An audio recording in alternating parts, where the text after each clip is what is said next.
प्रश्न विचारू उत्तरे मिळवू सजग होऊनी पुढे हो पडू प्रश्न विचारू उत्तरे मिळवू सजग होऊनी पुढे हो पडू आता सिद्ध हो बदलास आता सिद्ध हो बदलास चला मित्र हो जगूया दिल खुला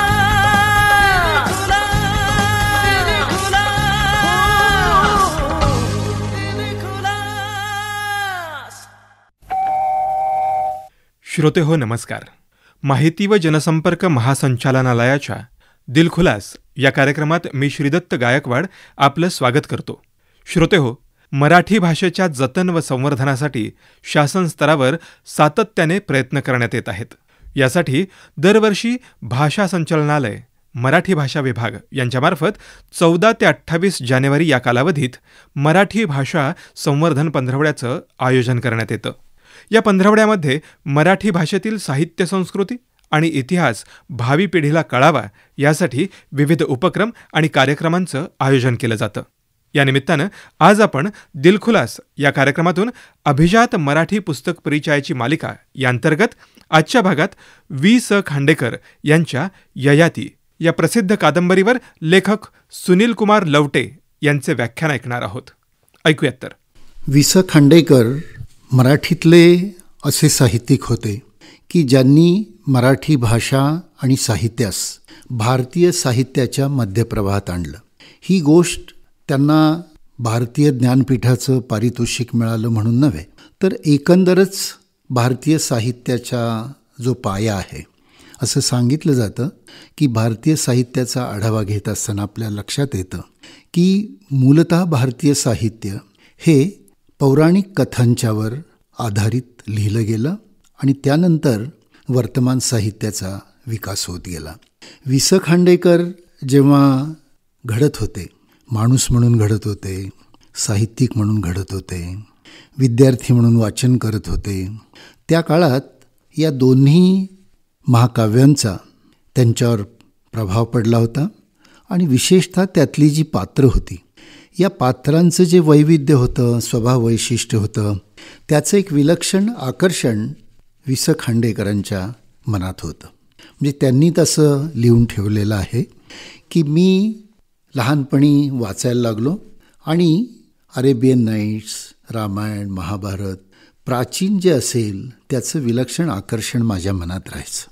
आपल्याला असं लक्षात येईल की आज आपण वी.स. खांडेकरांना आठवतो ते प्रामुख्याने त्यांच्या ययाती या कादंबरीमुळे. पण ययाती ही त्यांची काही पहिली पौराणिक आणि सामाजिक आशय देणारी, म्हणजे पौराणिक कथेवर आधारित परंतु सामाजिक आशय देणारी अशी काही पहिली कादंबरी नाही. यापूर्वी खांडेकरांनी कांचनमृग लिहिलेली होती, ययातीपूर्वी क्रौंचवध लिहिलेली होती. या दोन्ही कादंबऱ्यांचा पाया तुम्हाला पौराणिक कथाच असलेला दिसेल. खांडेकर जेव्हा विद्यार्थी होते तेव्हा बालरामायण, बालभारत यांच्या वाचनाचा त्यांच्यावर प्रभाव होता. त्यांचे एक शिक्षक होते शंकर शास्त्री केळकर, सांगली हायस्कूल सांगलीला ते शिकवायचे. ते अर्थातच मराठी, संस्कृत वगैरे शिकवायचे आणि इतर वेळी गावात त्यांची प्रवचनं, कीर्तनं व्हायची.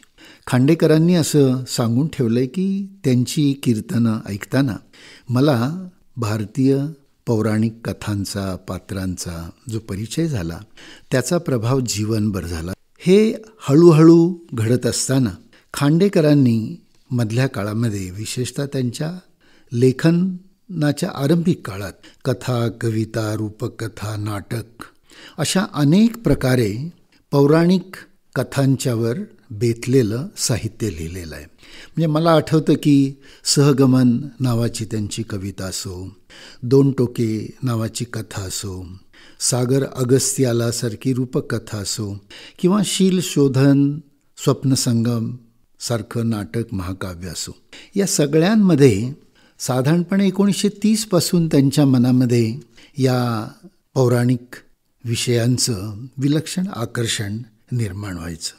खांडेकर एकीकडे असं वाचन करायचे, विशेषतः साने गुरुजींची अस्तिक नावाची कादंबरी, नाके बेहरेंचं अहिल्याधारसारखं साहित्यकृती यांनी त्यांच्यावर विलक्षण मोहिनी घातली ती.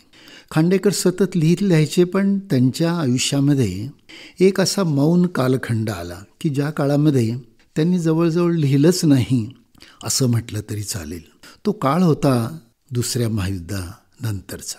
1942 ते 1953 हा काळ खांडेकरांच्या मानसिक मौनतेचा काळ होता. मूलभूत असं साहित्य या काळात त्यांनी लिहिलं असं झालं नाही.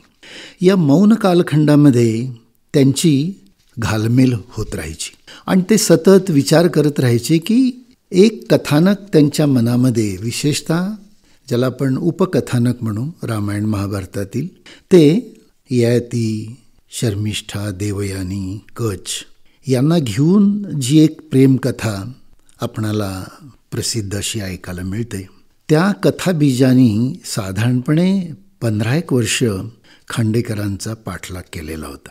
या मौन कालखंडामध्ये ते असं विचार करत राहिले पौराणिक कथेवर की लग्न होऊनही ययाती शर्मिष्ठेवर का प्रेम करतो, दुष्यंत शकुंतला, ययाती देवयानी यांचे प्रतिलोम विवाह का झाले, आणि आज तुम्ही ज्या ययाती कादंबरीचं गुणगान करता, ती कादंबरी मी 30-40च्या दरम्यान लिहिली असती तर त्या कादंबरीची नायिका शर्मिष्ठा झाली असती आणि ती प्रेमकथा ठरली असती.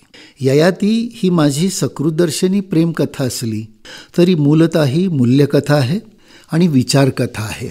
म्हणजे असं आहे की जसं मी मगाशी म्हटलं ना की लग्न होऊनही ययाती शर्मिष्ठेवर का प्रेम करतो, हे जसं खरं होतं तसं एकदा शकुंतला सासरी जात असताना कण्व मुनींनी तिला आशीर्वाद दिला होता.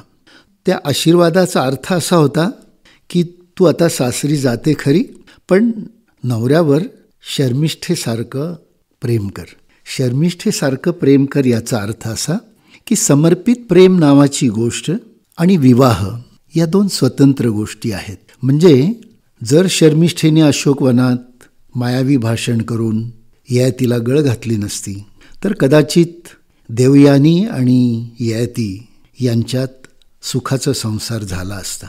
पण असं होतं खरं समाज जीवनामध्ये की फार कमी पती पत्नींच्यामध्ये उत्कट प्रेमाचा आविष्कार असतो. म्हणजे त्यांनीच एका ठिकाणी असं सांगितलंय की अल्सो रन नावाची गोष्ट आहे की स्पर्धा असते जीवनामध्ये आणि सगळेच पळतात, स्पर्धा एकच जिंकतो. तर विवाह सगळेच करतात, पण सफल आणि समर्पित विवाह फार अपवादाने होतात. बाकी सगळे विवाह निभावतात.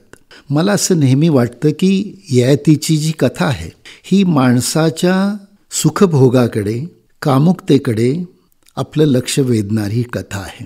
त्या कथेमध्ये आपल्याला असं दिसेल की ययाती आपल्या मुलांच्याकडे तारुण्य मागतो आणि ते तारुण्य फक्त त्यांचा एकच मुलगा द्यायला तयार होतो.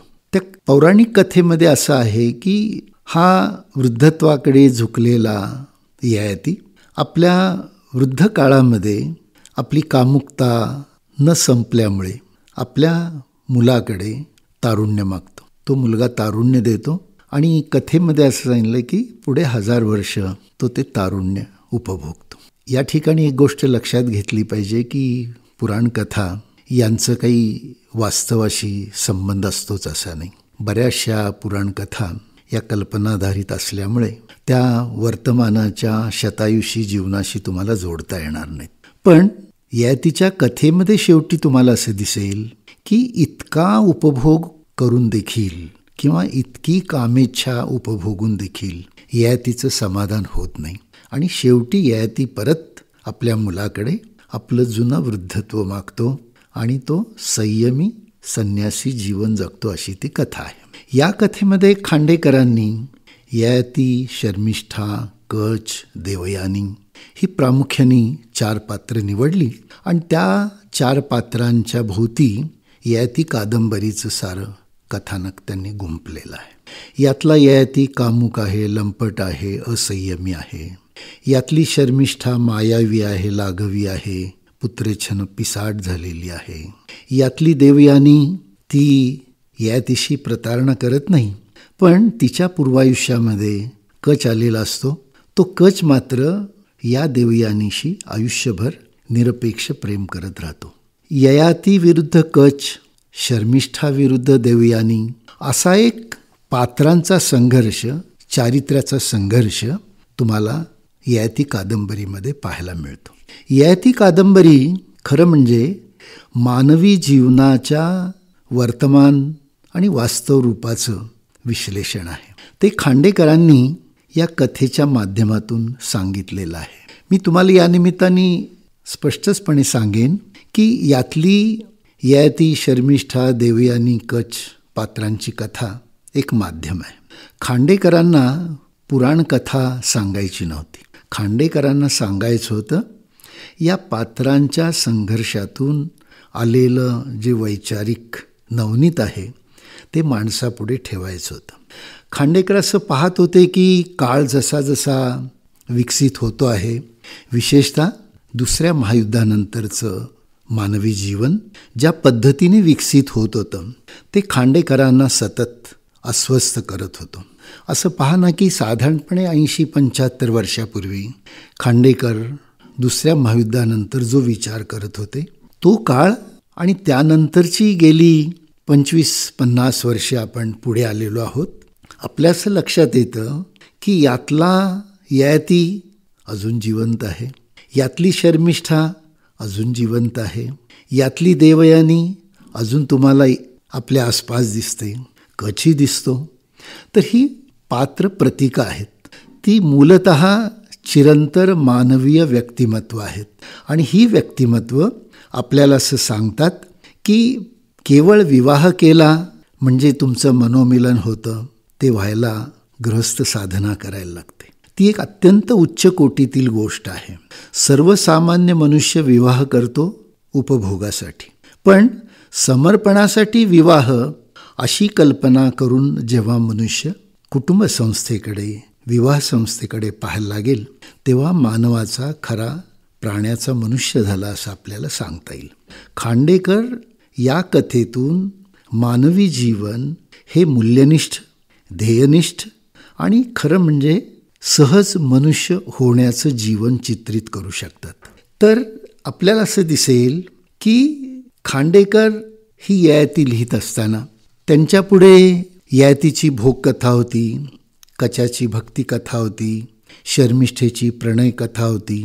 पण या सगळ्या कथातून त्यांना जे सांगायचं होतं ते माणसाने आसक्तीकडून अनासक्तीकडे गेलं पाहिजे, भोगाकडून योगाकडे गेलं पाहिजे आणि संयमित जीवन हे मानवी जीवनाचं खरं रूप आहे हे सांगण्याचा प्रयत्न खांडेकर या ययाती कादंबरीतून करतात.